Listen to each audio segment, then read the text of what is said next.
Well, welcome everybody. Thanks for joining us today. My name is Ainsley Kelso, and I'm the Communications Coordinator at East Tennessee Clean Fuels, as well as for Drive Electric Tennessee. I'm joined by Sumner Pomeroy at Clean Cities Georgia and Drive Electric Georgia, and Michael Staley at Alabama Clean Fuels Coalition and Drive Electric Alabama. If you're looking for the How to Drive Long Distance in an EV webinar, you found it. And we're so glad to have you here today. A few housekeeping things before we really get started today. This webinar is being recorded, as will all questions and things at the end, so just keep that in mind. During the presentation, please leave all questions in the chat. We will answer questions at the end and be happy to let you guys turn on your microphones and ask questions towards the end, but we do ask that during the presentation that all microphones stay muted and any questions are in the chat. Other than that, I think we are ready to get started. So just a little background on this webinar. This is part of a tri-state project between Drive Electric Alabama, Drive Electric Georgia, and Drive Electric Tennessee. And we are really excited to tell you guys today how you can drive long distance in an EV across all of our states, as well as into some of the other states in the Southeast. So just a quick agenda, just a quick overview. We're going to talk about EV charging, EV infrastructure, generally, how do you plan for a long distance trip in an EV? And then when we have plenty of time for question and answers, we will start with whatever questions are put in the chat during the presentation. So if you want your question answered quickly, I do recommend putting it in the chat while you have the thought. So just a little background on who we are, what is East Tennessee Clean Fuels, what is Drive Electric Georgia? We are part of the Clean Cities Coalition network, which is a national project that is funded by the Department of Energy through the Office of Vehicle Technologies Office. There are about somewhere between 70 and 80 Clean Cities coalitions covering up to 80% of the US.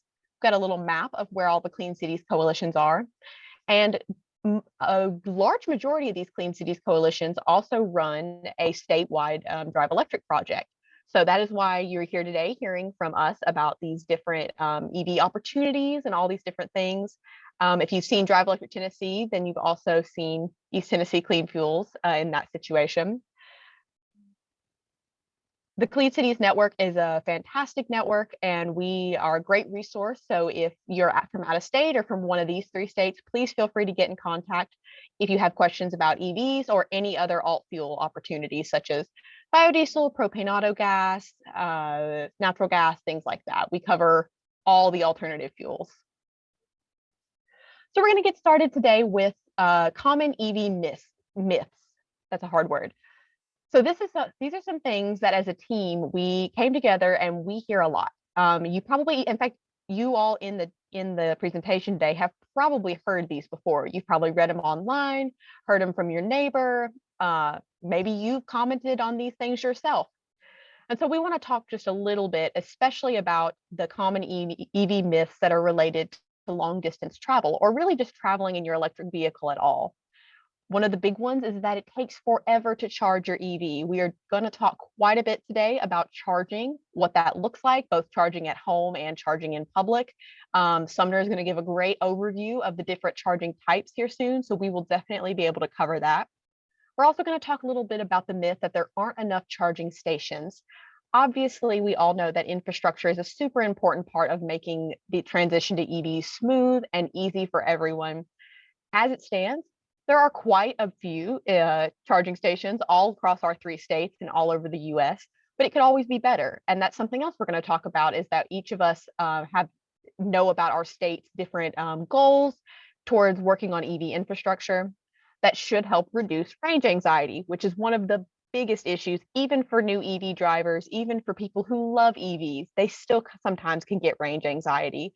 That's a very normal thing to experience, but very few people actually have any issues with range once they actually learn how to plan for trips and how to execute the kind of travel that they want to do in their EV.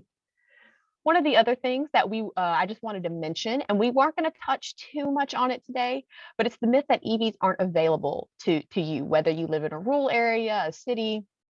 EVs are available to you in multiple ways, whether they're used or new, whatever kind of EV you're looking for. We actually, the three of these coalitions, we actually have another webinar coming up on April 5th that is going to cover the current range of EVs on the market. So you definitely want to tune in for that. I'm sure we'll share the link to that in the chat. And that's another opportunity for you to learn a little bit more and debunk some of these myths with us. So now let's get into talking about long distance travel. If we're talking about a very short route, let's say we're talking about your daily commute, you don't need to be concerned about planning for your route or planning your travel, especially once you've had your EV for a little while and you're used to it. Most EV drivers, in fact, the grand majority of people that I've talked to, they charge at home. Charging at home, especially overnight, that's oftentimes the easiest, the fastest, and then your vehicle is ready for you in the morning before you head off to work or take the kids somewhere or whatever it is that you're doing in your EV. If you're just going around your city or you're visiting a neighboring city, this is a very simple thing to do. Also, charging is often available at your workplace. If it's not currently, that's a great thing to start talking to your workplace about in implementing different level 2 EV charging options. Now, that's, of course, if we're talking about a short route, what we normally do, going grocery shopping and all of those fun things. If we're really talking about traveling, this is where it gets a little more complicated, and this is where people really start to get nervous. Let's say I'm trying to travel from Knoxville, Tennessee, which is in the eastern portion of Tennessee, all the way to Memphis, Tennessee, in West Tennessee. That's a pretty long drive. A lot of people don't realize that's a 7-8 hour drive, depending on how you go and the traffic. And that's the kind of thing that you have to plan for. EVs only have a certain amount of range, as is mentioned here on the slide. And so that's one thing you have to take into account when you're planning for a trip is, okay, what's the typical range of my EV? Then you have to take into account, okay, what kind of vehicle do I drive and what's the weather like? Believe it or not, very cold weather can reduce your battery's range by just a little bit. It's not usually something significant, and as the technology gets better and better, we ideally won't see this, but just like with any battery, there are limitations. And so you have to take this into account when you are planning for long distance travel. But I guess I'm talking a lot about planning and I haven't even told you. When you're doing long distance travel, whether you're in an ICE vehicle or an EV or a Class 8 truck, you have to plan your route. Nobody travels without planning how they're going to get where they're going. And a lot of people will even plan out where they're going to stop along the way, whether that is to stay in a hotel, to eat dinner, whatever it may be. Just like you would in any other vehicle, you're going to plan out your route in an EV. That's the most effective way to travel in an EV, and it's also the easiest way to reduce that range anxiety. You can plan out where you're going to charge all along the route using any of the tools that we're going to talk about later today. There are so many tools available to make this a super easy, an easy thing to do. You barely have to think about it. A lot of times, even vehicles have it built in to where you can just type in the address of where you're going, and it'll take you there and show you all the chargers on your route. So it really doesn't have to be a complicated thing whatsoever. The other thing you're going to want to plan for is that when you're traveling, if you're in an ICE vehicle, you're going to have to stop to get gas at some point.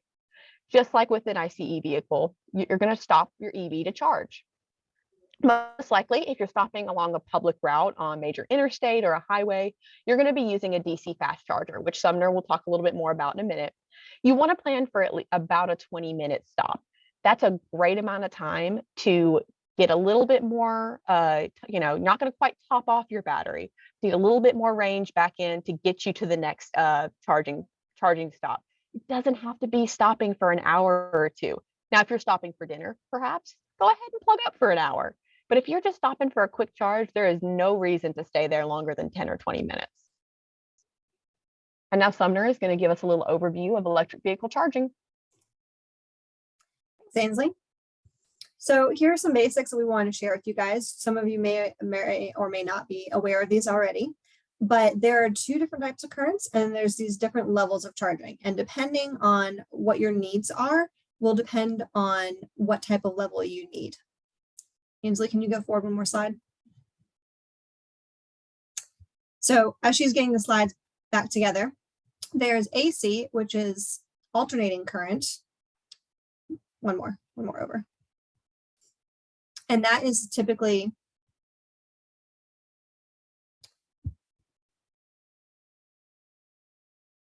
yep, there we go. So AC, alternating current, is typically back and forth. That's what you would get at your home. Versus the direct current, DC, is just sending electricity all one way. And that's how we get a lot of fast charging capabilities. So for these different levels, level 1 and level 2 are both AC charging.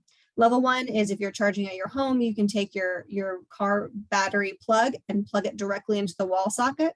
It will take some time. It charges 2 to 5 miles of range per hour. So that's looking at like maybe around 40 hours of charge, is what we call the slow trickle. But if you're working from home most of the time, that will, meet those needs for sure. And then you would have a fully charged up vehicle for your road trip if you're charging from home. Level 2 is available residentially as well as commercially. So you can find some of those in different shopping centers. And it charges at 10 to 30 miles of range per hour. So that would look like fully charged in 8 to 9 hours. Again, if you're at home, that's very easy. Just charge overnight. DC fast charging is where you're charging, as Ainsley mentioned, very quickly. You're getting 100 to 200 miles of range. And what it does is it charges you rapidly up to 80 to 90%. And then you're charging in only maybe 20 minutes. So if you're on a road trip, that's easy enough to just stop and plug in, maybe get some gas. If you have your kids or your dog, you need to run around for a minute, stretch your legs. But that's very easy to manage and do as you're going along your road trip. And then there is also wireless charging, in which there's a plate at the bottom of the vehicle and then a charging and the ground beneath it, and there's a conductor in between. It is not as readily available, but it is a good option for commercial areas because there's no plugs and there's very little maintenance. Next. So speaking of plugs, there are a few different types of plugs that are used for the vehicles. As you can see in level 1, a lot of the photo, there are 2 different plug types. There's the one that you would use for level 1 and level 2, and there's the plug that you would use for the DC fast charging. Most vehicles use the SAE International standard, the J1772. And then for the DC fast charging, it's a combo version of that can be used. The Teslas use their NEMA plugs. And then for the DC fast charging, they have their superchargers. There is also the CHAdeMO DC fast charger plug, and that is slowly being phased out as of 2020. But if you have a vehicle that already has that, or if you're buying a used vehicle with a CHAdeMO, you don't have to worry about that infrastructure going away. It's just going forward, the newer charging options will be made with the combo charger, just so you're aware. Next. So we've already mentioned charging at home versus charging at public. As we said, it can be very convenient to charge at home. If you want to install a level 2 charging station at your home, there is a way to do that depending on your utility provider, you may be able to get some funding for. But typically we've heard that they can be in the range of $200 to $350 to get it installed at first, and then you're set to go for life. But again, there can be some rebates for that as well, and it depends on your siting and the area that you put in the charging station. Now, if you don't live in a residential home, say you live in an apartment complex and they don't have EV charging stations there, then you're looking at alternate places like charging at your workplace. I'm going to put in a quick plug. We will be working several of the states on a workplace charging grant called Empower. So if you want to be an advocate for your workplace to install EV charging, we would be happy to work with you and try and encourage your employer to have those installed. But so for anyone who lives in an apartment complex, working at home, working at work, charging at work would be a great alternate option. There's also the level 2 chargers in shopping centers, parking lots, airports, and hotels. So as again, if you're planning a road trip, you could also look at a hotel or an Airbnb that has a level charging for you. Next.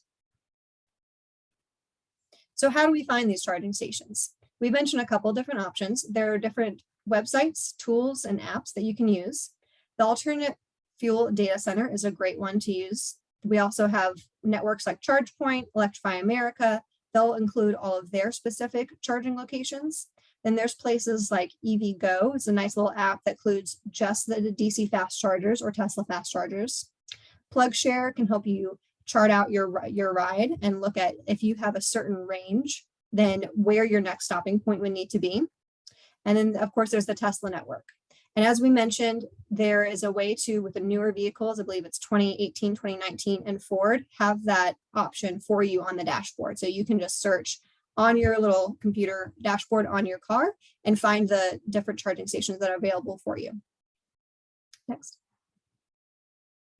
So we'll briefly show you a little bit more about what these charging options look like, just with a video clip. If you wouldn't mind playing that for me, Ainsley.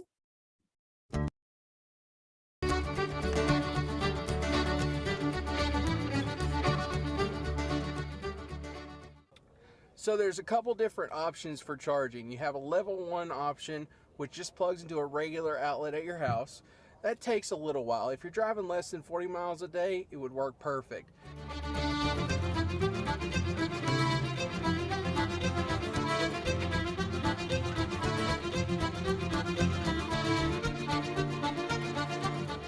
If you need more than that, there's a level 2 option that you can install at your house that uses a 220 outlet, like a dryer outlet.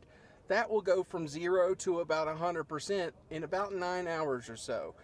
So overnight, works great for most people that have to drive a little bit more and need that extra charging. If you're on a road trip, level 3 chargers are everywhere. Electrify America is a great resource for that. And soon the Tesla superchargers are going to be opening up to all the EVs instead of just Teslas. So charging, not a problem at all. Just like a gas station, they're everywhere now. There's apps that show you where. There's apps that you can plan a route on, and it'll tell you exactly where to stop and how long you're going to stop there. Charging's a breeze. Electric vehicles all the way. Different options. All right, and next we'll have Michael talk to you about some of the utility incentives. Yeah, so this slide, what you're seeing here is a slide showing, and I'm Michael Staley, I'm from the Alabama Clean Fuels Coalition, and thank you for joining today. So in this slide, you're seeing a listing of some of the specific utility incentives that are offered across our 3 states.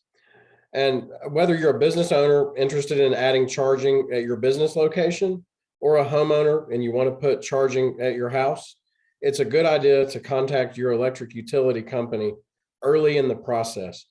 These incentives should be factored into your decision because they will impact the cost of ownership in a positive way, saving you money. There are other incentives like tax incentives for purchasing the EV and for installing the charging equipment, federal tax credits. Those tax credits sometimes expire and have to be renewed, and some of them may be expanded and they may vary based on the vehicle that you're purchasing.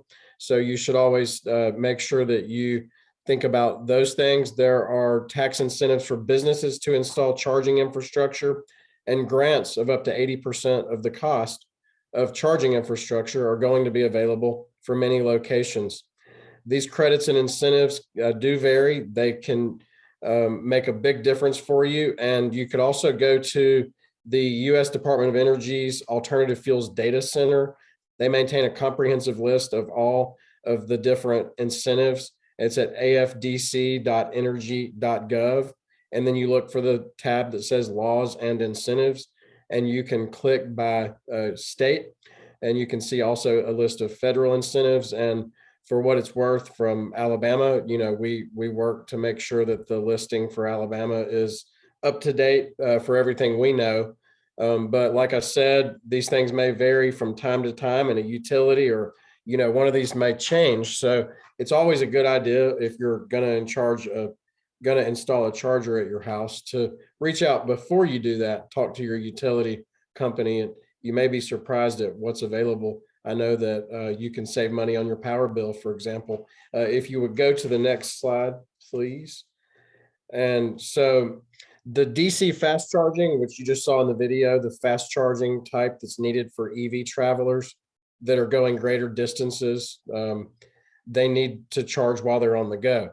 And so many businesses are installing these fast chargers, and these businesses range from convenience stores to shopping malls to restaurants to hotels to other tourist destinations. And many hotels are installing the level 2 chargers for people that stay overnight to be able to charge their car. And a lot of hotels have the fast chargers. So as you get out, you'll find, if you've never really experienced it or started looking for charging stations, that we generally think of fueling a vehicle at a convenience store with a gas pump, but electric vehicle charging can be in many different places. So it kind of changes the way you think about fueling a vehicle. The map is showing how a national network of the fast charging is coming together. And it shows also where you see some gaps on those lines on the map where it needs more work. And there's a little bit later in this presentation, I'm going to show you an example of a trip where I have what we call range anxiety right now, but I know that it's going to go away. And I want to show you on the next slide why my range anxiety is going away based on what I know. Now, I drive a 4-door crew cab Chevrolet pickup truck. I could go fill it up with gas right now for $99. I have a 24-gallon tank. That was not $99 a month ago, and a year ago it was far less than that, but it was still at those prices. I'm spending a lot of money on gasoline, but I'll talk more about that in a minute. So the federal government passed a law on November 15th that was signed into law, the Bipartisan Infrastructure Bill. It's commonly referred to the Infrastructure Investment and Jobs Act.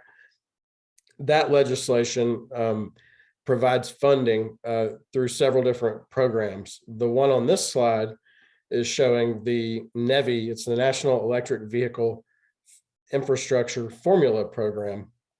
And the amounts that you see for each state listed are over a 5-year period.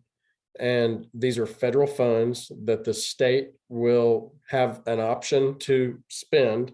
They are not required to, but if they don't spend it on charging, on fast charging, on corridors, the funds will go to another state. So these are not funds that the state can do whatever they want with. These are funds that will either be spent on charging in your state or the state listed, or they'll go to another state for that purpose. And these funds, the Federal Highway Administration has a program that is called, it's the FHWA Alternative Fuels Corridor Program. And you see dark green lines and light green lines. The dark green lines are considered to be built out, or they are considered ready corridors. And that has in the past meant there's chargers at least no more than 50 miles apart, 5 miles off the corridor. And there's a few more requirements, but going forward, the goal is now changed, and it will be chargers no greater than 50 miles apart, 1 mile off of the corridor. So that's interstates mostly with these funds. And if you imagine just taking, for example, Alabama and $80 million, or Georgia and $135 million, or Tennessee at $88.3 million, that is a lot of money. And it's 80% federal money. So however the states decide to implement this, they will. But the point is, if you're concerned about the availability of charging infrastructure along interstates, you should talk to your state leaders and make sure they have a plan that's going into place to spend these funds. For the 3 states on this call, I can confirm that all 3 states are going to be spending those funds. So we're going to have a lot more fast chargers. So if you're concerned about traveling along an interstate, you really, that's going to diminish over time. And so for the next slide, please. The next slide is going to show us, and I think I've gotten myself off track here, but the federal infrastructure bill I just talked about also has this section 11401. It's a competitive grant program. And you see the boxes at the bottom that show this does involve alternate fuels that are not electric, but it also involves funding for charging infrastructure that's off the interstate corridors. That's a competitive grant program. So applicants could apply to the federal government later this year when they announce the details for this program, and it will have set-asides to make sure that areas that could be left behind are not, such as low-income areas, rural areas, areas with dense population where you have a lot of those multi-unit dwellings, big apartment complexes and big high-rise buildings and things like that, where home charging is not as easy to accomplish. So between the last pot I talked about, which is for interstates, and this pot, which is going to give opportunities off the interstates, really in every state, in every area of every state, there are opportunities now for significant increases in charging infrastructure. And so this is very positive from our perspective. And so the next slide is showing you the growth in fueling stations over time for alternative fuels. And as you see in the more recent years on the right side, especially since like 2010, 2012, the electric charging has taken off big time. And this is all before we consider the impact of the federal funding I just talked about. And it's also not considering other state and private investments that are being made.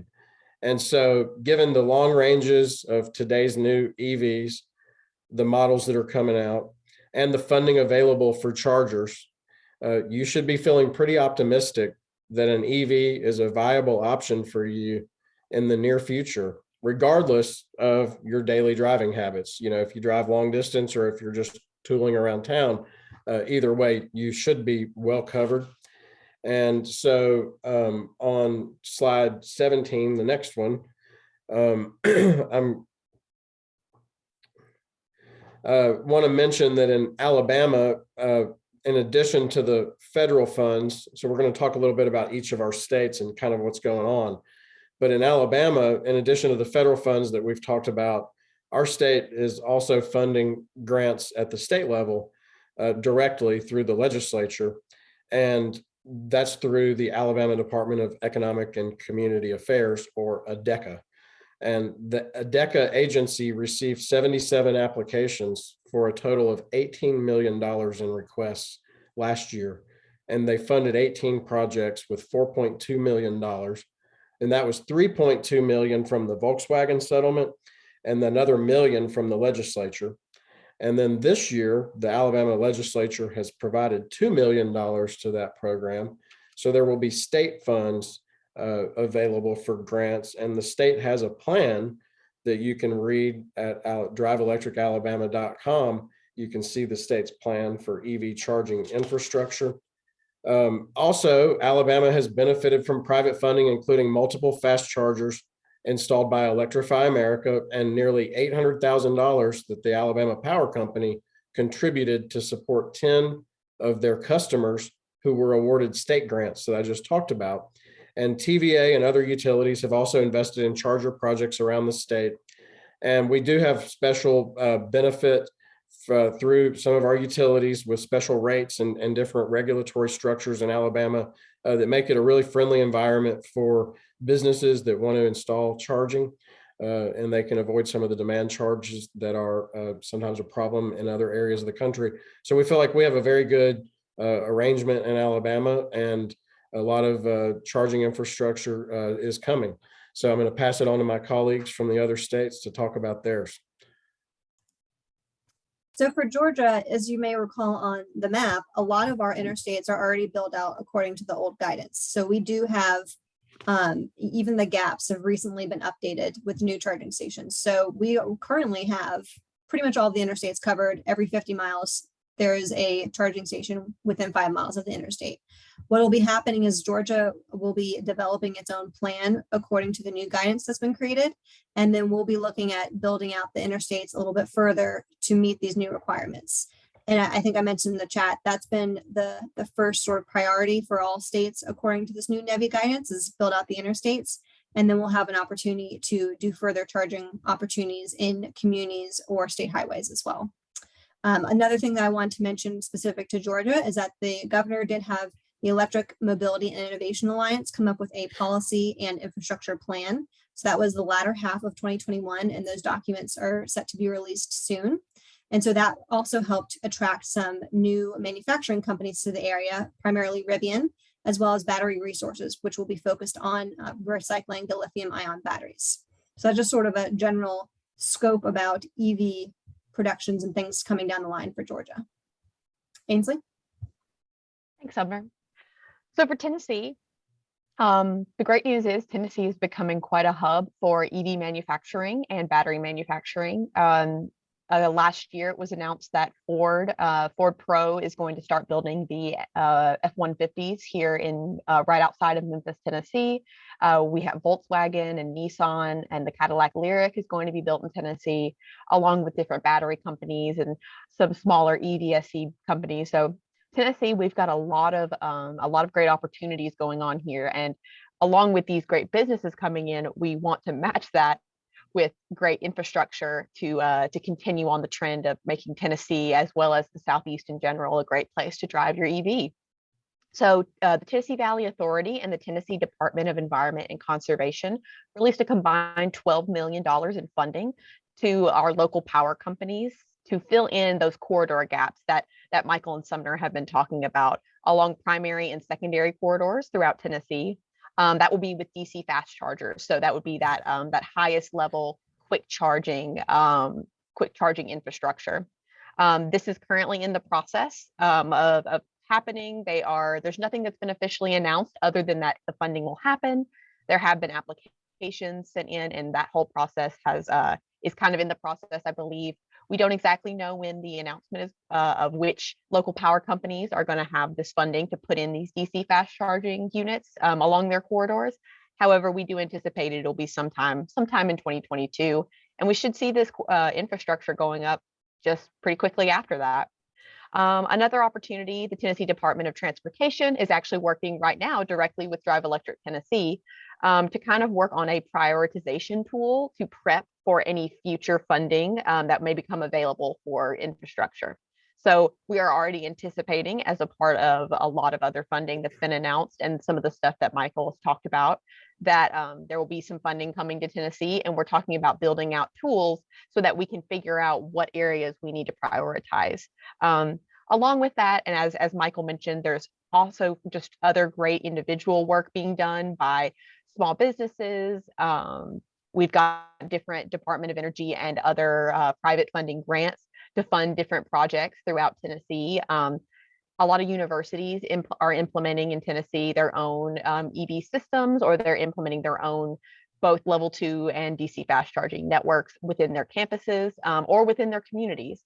One situation I can point out is we're working closely with Tennessee Tech University on their project to essentially see the Upper Cumberland area in Tennessee, which is at the Cookeville and kind of northeast of Cookeville area, to see better charging infrastructure, because that is a much more rural area of Tennessee. So we're definitely trying to build that out as well. And some of those are along corridors, and some of those are a little further out, more into the cities, but there are also great opportunities.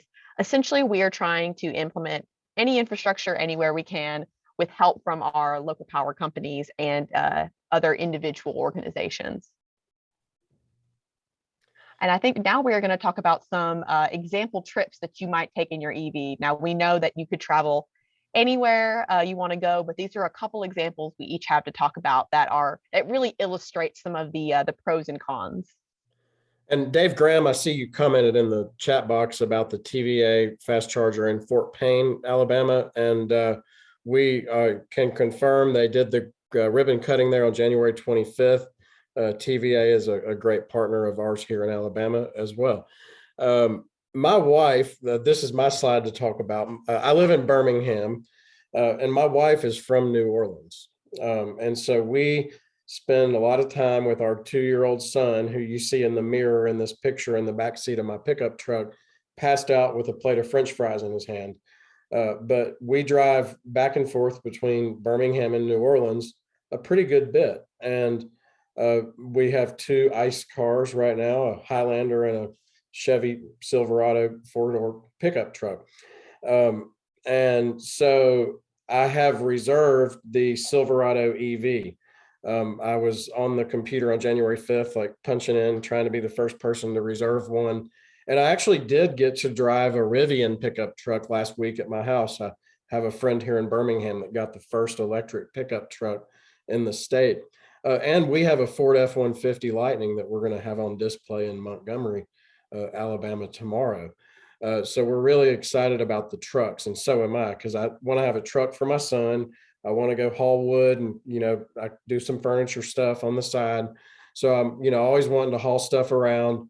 and I'm sick of spending money on gas, and so when this last trip that we took to New Orleans, we decided that we were going to kind of look into some apps and see what it would look like if we were trying to drive from New Orleans back to Birmingham, but my truck wasn't powered by gasoline. And you see on the screen, when we did the trip last time, I think it was like $3.50 a gallon. Now today's average is $4.14 a gallon in Alabama. So the gas prices are up very high right now, but it would cost me about $100 to fill my truck up if I was to go fill it up right now. Maybe 90 at Costco and 100 at a gas station. So the Silverado will have a 400-mile range advertised, and that charging that truck at home would approximately, and EV owners out there, y'all test my numbers here, but I've talked to a few. I think that, obviously I would save money on the charging and everything, but that's not what I'm talking about today. It's the infrastructure of where would I actually charge the car. So we got in the truck in New Orleans, and I went into PlugShare, and, quickly realized that if I'm going to drive from New Orleans to Birmingham, I would have to go east through Mobile, Alabama, and come up I-65 right now to really have good charging options. And I thought, man, that's not what I would hope for. It adds a little bit of distance to the trip. Well, the good news, and this is kind of the message of my story here, is that as we drove along on I-59, which is the blue line that you see on that map, of course, I would have started from New Orleans being on a full charge.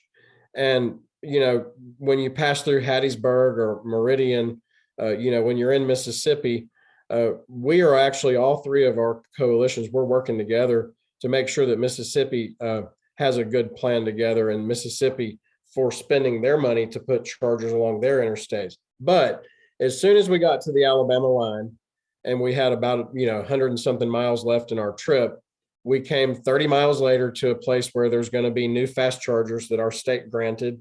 And then another 40 miles later, we came past another place where there's going to be 3 fast chargers at 3 different locations that our state just granted. And then we got to my house in Birmingham, where nearby there's going to be another place where there's fast chargers that our state has granted. And so what that said to me was that, yes, there are gaps and there are deserts for charging right now, and it could impact the decisions that you make for a trip. And I think it's perfectly fair and factual to say that. But the other side of the coin is, we, just like Tennessee and Georgia, we're the number 4 auto exporting state in the country. Our auto manufacturers are investing billions of dollars. Mercedes-Benz is, as we speak, opening a battery plant in Bibb County, Alabama right now, grand opening. And they are investing in this because they can bring the vehicles at scale, big quantities and affordable prices.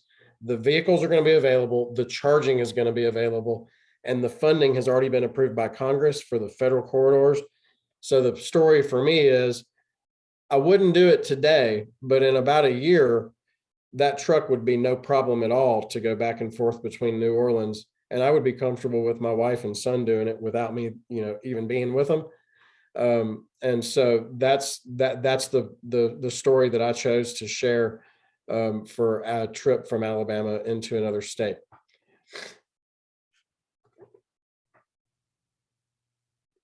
All right, up next, I'm going to tell just a little quick story about traveling from Memphis to Atlanta. Now, in this instance, we're taking the route from Memphis, going through Tennessee and into Atlanta. Just know that it's actually a shorter route. It takes just ever so slightly less time to go from Memphis, go through Mississippi, Alabama, and into Georgia. However, this is a specific instance that a Drive Electric Tennessee member recently took. We actually had a webinar fairly similar to this one with a little less information on EV charging infrastructure recently, where we asked some of our individuals to take a trip and to document it for us. So one of our fantastic members that lives in Memphis, Tennessee, Joe Zegovich, offered to take this trip for us and take the Tennessee route, so we could really document where some of these, where different charging stations are and what are some of these great routes that you can take all the way through Tennessee to get to places like Georgia or Birmingham or into North Carolina, those types of things, or head right over to Knoxville and come to the Great Smoky Mountains. So Joe took a trip in a 2014 Tesla Model S. I believe the vehicle had a range of 256 or so miles when it was brand new. Now that the vehicle's a little bit older, it is about 245 miles. Now that is not counting any kind of extreme temperature. But when Joe took this trip, it was about 70 degrees outside, so there were no weather issues on the affecting the range there. However, I will say this is a trip that Joe makes regularly, and he makes this trip in his 2014 Tesla Model S. That is fantastic for a vehicle that, especially an EV from 2014. And imagine how much better the technology is continuing to get now that we're in 2022, and it's only going to keep getting better.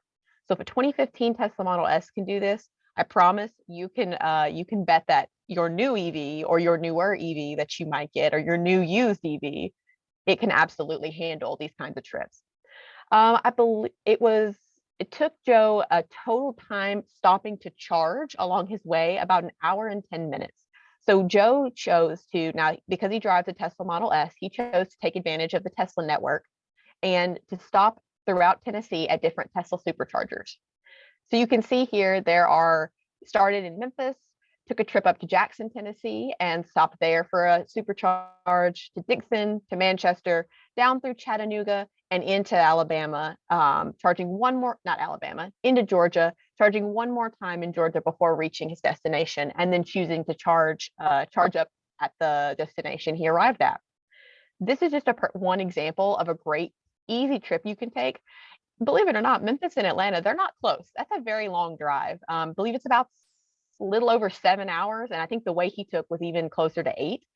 But he only had to stop and charge for an hour and 10 minutes for that whole drive. And this is just an approximate hour and 10 minutes. What he did is he used the method of stopping more frequently and charging for shorter amounts of time. Now, of course, there's multiple methods people do. Some people prefer to take a stop and go eat, stop at your local Cracker Barrel and stay there for an hour and a half, charge up your vehicle, eat a meal, and then get back on the road. These are great options. Some people prefer to charge their battery up to that 80 or 90% before they get back on the road. Joe's method is to charge up in Memphis, right where he starts, at his home, have it ready to go. And then, because he's someone that likes to stop every 2 or 3 hours along his journey just to stretch your legs, get out, get something to eat or pick something up, this is an opportunity to just plug the vehicle in between 10 and 20 minutes. Some of these stops, he stopped for about 20 minutes. Some he stopped for 10, 15, just a quick little plug-in. I believe when he bought his Tesla vehicle, he's actually able to charge for free at these superchargers. But if you are paying, if you're only charging for 10 to 20 minutes, it's not going to be much per each little stop. And then, of course, if you're charging at home or if you're charging at your location when you get there, you take that into account as well into your pricing. But overall, Joe paid nothing in fuel cost for this trip because he's able to charge at the superchargers for free. So with this all being said, the point is that there are different ways you can take these long trips. There's different ways to plan out your charging. No two EV drivers are going to necessarily do it the same. You might want to stop at different places. You may not have access to the Tesla network and you choose to use a different kind of EV charging station. But anytime you're planning a trip, you take these things into account. You think about, okay, where do I want to go? Where should I stop along the way? It's not that much more difficult than plotting your normal trip, and only added about an hour of his time. I know we love to get places fast, especially when we're taking trips and we're so excited to head to vacation. Of course, we like to get places fast, but 1 more hour to be able to do that with 0 emissions, that's pretty fantastic. It's pretty exciting. So this is just one story from a Drive Electric Tennessee member. Joe is a fantastic member and loves to share it. So I know he wouldn't mind me talking about this today. And now I believe Sumner is going to talk about a trip. So for my trip, I live in the Metro Atlanta area, and a lot of people that I know like to go to the Gulf Coast for the beach for like a summer vacation. So I was looking at using a 2019 Nissan Leaf with the range of about 150 to 226 miles, depending on the battery degradation as well as the driving habits, to see how far we could go. So I'm using my manager Frank's car as an example. He's a little bit of a speed demon, so he likes to drive a little bit faster. And so I used the PlugShare app to chart out where the charging stations would be if you have, just say, 150 miles of range. And one thing I want to make a point of is when we talk about the range, that does not always equal a 1-for-1 exchange in terms of the miles traveled. So you could have 200 miles of range, but you only, or excuse me, 200 miles of, range, but you only travel about 130 miles before you're needing to recharge soon. So it just depends on, as we talked about, the weather, your driving habits, if you're blasting the AC, all sorts of other factors. So looking at this map, we're starting from Atlanta. There's a few different options for stopping, and these are all DC fast chargers, because again, we're assuming folks want to, do that more like 20-minute stop, use the bathroom, stretch your legs, maybe get a quick snack, and then be back on the road, or get a quick lunch. So one stop you could take is you could stop at the Alabama and Georgia state line. The Georgia Welcome Center there has a particular spot that not only has charging, but is also an innovative section of the highway called the Ray. And so they have some different EV technologies there, as well as some pollinator gardens that they've converted old DOT land into. So it's a neat little spot. But if you didn't want to stop there, another option would be Auburn, Georgia. And again, this just would depend on how far you're wanting to get. A lot of times you need to go to the bathroom a few times on the road anyway, so you might want to stop and just charge your vehicle for a little bit. But if you were able to make it all the way to Montgomery, then you would only be able to have to make one stop for the trip, 120-minute stop in Montgomery, charge up, and then you'd be able to make it all the rest of the way to Destin. If you weren't able to with driving, or you wanted to do more of the multi-step approach, you could charge in Auburn, and then charge a little bit further south in Greenville, just about an hour south of Montgomery. And then you'd make it to Destin. And again, you would want to charge at a hotel, Airbnb. You could have a public level 2 charging spot that is over there. And then you can be back on the road heading home. So we want to show that you do have to do some planning, but it's not as difficult as it may seem to be. Next.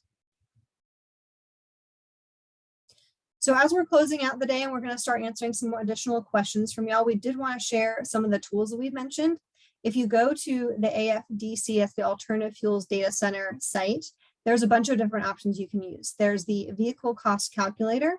If you want to actually compare a gas vehicle that you're considering to an EV, then you can look at the emissions level and the total cost of ownership. That includes not just the cost of the vehicle itself, but also the maintenance costs, as well as the gas versus electricity costs. So that's a great tool to kind of compare if you're thinking about buying an EV, but want to get an idea of all of those different comparisons. As Michael mentioned, there's the laws and incentives search. So you can not only search the local laws and incentives, but also the federal laws and incentives. I believe it's about a $7,500 up to incentive for EVs federally, which can be very helpful. And then lastly, there's that alternative fuel station locator, which can help you locate any, level 1, level 2, or level 3 charging stations across the country. Next. So we're going to go ahead and open it up for questions. But again, if there's anything else that we can do to be of use, here are our emails, ways to contact us, and our websites as well. So we appreciate you all joining us for this webinar and welcome any questions at this time.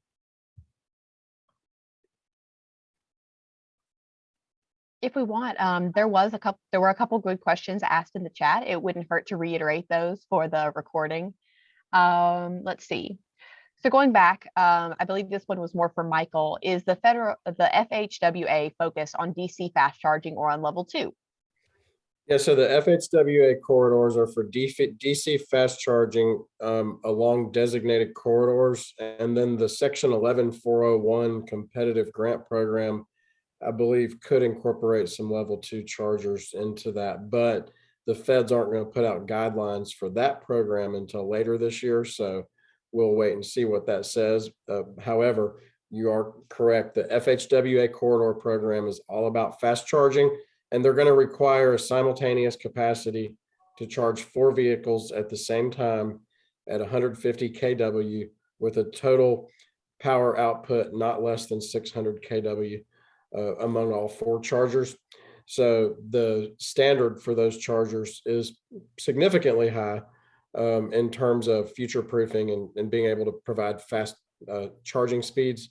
So that will be fast chargers. And Michael, just on that same topic, now Sumner and I tried to answer this in the chat, but someone asked, who will own and operate the charging stations, and will they be free or will they cost to use? Yeah, so for the grants, the grants are going to be, I'm sure there could be different arrangements. I can speak to Alabama for certain. In Alabama, a grant might be made either by the state or the federal, with federal funds or state funds. That grant is going to be made to a business location that is paying a percentage as a share, a cost share. So they're participating in the payment of for the charger. And whoever owns and operates that station, it would be if it's a convenience store, the convenience store owner. If it's a mall, the mall owner. And they could, in Alabama, charge either by the minute or by the kilowatt hour for the charging. And they would maintain the equipment. And people who charge, I read in that question, was asking, is it free charging? There is no free charging in Alabama, and I don't expect that anywhere else. I think people are going to be charging people who use the equipment. And another thing is, if you're not familiar, these grants, most every grant program I've seen, you got to have the capacity to expand. So you might put 2 or 4 dispensers, but they're going to require you to be able to expand in the future. So if I'm a business owner and I get one of these grants, well, I'm going to run conduit, and that's going to support me to put in the first charger at my location. In the future, you may get another grant, but also you may see the private sector really take that over. So the federal law does give a lot of flexibility for states to determine exactly how they want to carry this out. And some of the grants could, be used for activities like even purchasing property to put a charger on. But that's more for that competitive program that we'll find out more about later this year. And Ainsley and Sumner, I don't know if y'all have any more to add on that, but I see Dave Graham's got his hand up. Yeah, I have one question or maybe a comment here to make too. I live right in the corner of northwest Georgia, so I'm like 50 yards from East Ridge, Tennessee, and about 15 miles from Alabama.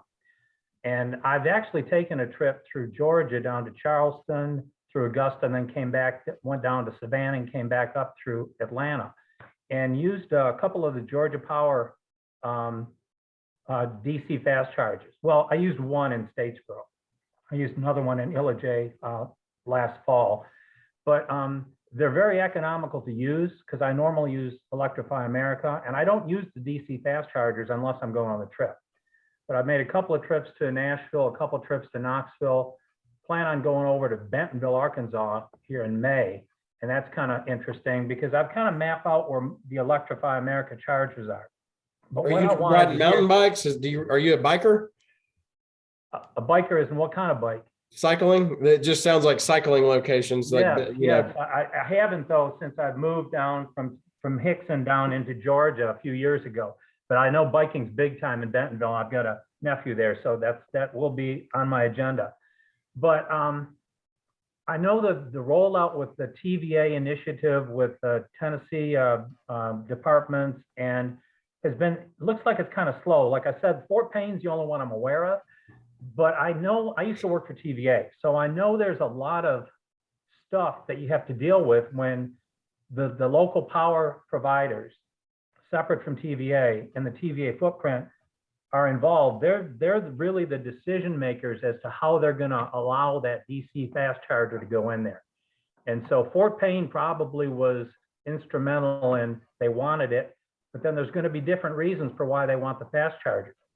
Do they want it to draw EV users into their community and to visitors into their community, which was kind of the message that Fort Payne sent? Do they see it as a cash cow to make money? Well, that's really not a great idea because, us who use either Tesla Volkswagen using Electrify America are going to try to use the free chargers where they can. But if they're very economical, Georgia Powers are. I don't know if Alabama Power is doing the same thing or not, but I'm curious to know if anybody else has comments to make on that. I was going to say, thank you for sharing that. So Georgia Power does have a really great Make Ready program in which they're offering incentives and rebates for business owners to have a charging installed, as well as anyone who's wanting to do, a level 2 charging station at home. But I think it's about 20 cents per minute, which, again, it's a fast charger. So it equates to maybe like 10 or 12 bucks to get 90% charged. You're only having to do that once or twice on a road trip. That's still cheaper than a tank of gas, especially right now. Yeah, I can't necessarily speak too much to Tennessee and TVA. Also, just generally, we don't know much. Yes, as part of the Tennessee the TVA and the Tennessee Department of Environment and Conservation, so this is Tennessee is the focus, but it's all of TVA's footprint that is being considered, and that didn't include Fort Payne. So that was the first one that was opened as a part of that. Fantastic, great example of what we're going to see and the specs of what these things are going to look like.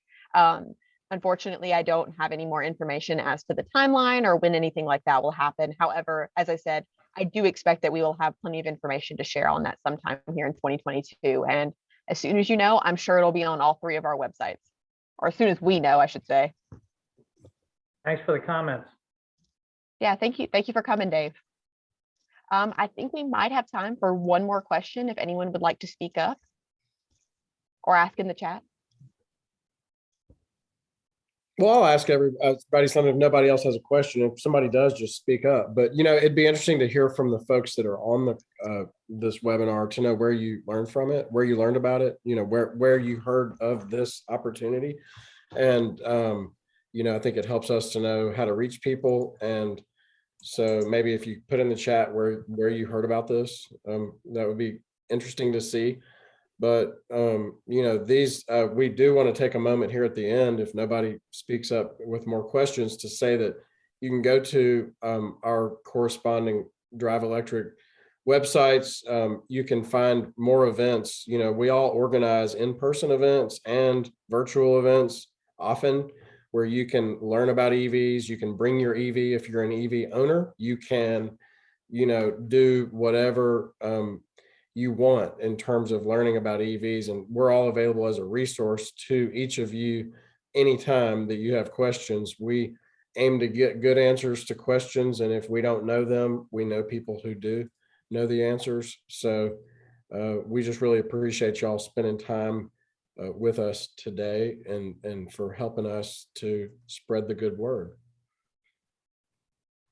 And again, just a plug, if you want to attend our next joint webinar, that'll be April 5th on the product spectrum. So we'll be looking at all the 2022 EVs that we can find stats on. And I think if that's it, we want to thank you all again for attending today. I believe that's all we have. Don't forget to join us on April 5th for our other upcoming joint webinar between the 3 of us. We'll be talking about 2022 EV models out on the market. It's going to be a very exciting webinar. That'll be on all of our social media, all of our emails and things coming soon. So stick around for that. Otherwise, have a great rest of your day. And thank you so much again for joining us.